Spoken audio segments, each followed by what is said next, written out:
তো বন্ধুরা, আমি আরেকটা নতুন মিনি ব্লগ নিয়ে চলে এসেছি। আমি যাচ্ছি শিব মন্দির নতুন গাড়ি আনতে একটা। তো বাসে আমি উঠে পড়েছি।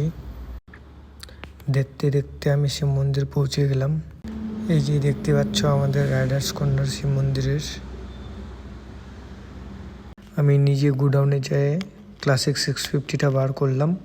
বার করে দেখতেছি গাড়িটা ভালো আছে কিনা। গোডাউন থেকে শিব মন্দিরে আনলাম গাড়িটা। শিব মন্দিরে আনার পর উপরে গেলাম। উপরে বিল সিল কী দেখলো, দেখে আমাকে গাড়িটা দিল। তো দিয়ে আমি এখন বাড়ায় গেলাম নকশালবাড়ির জন্য। ক্লাসিক 650 চলাইতে হেভি মজা। আমি চলা আইনে খুবই মজা পেয়েছি। এই ক্লাসিক 650 আনার সময় সবই মানুষগুলো আমার দিকে তাকাইছিল। এই ক্লাসিক 650টা আজই বিলিং হবে।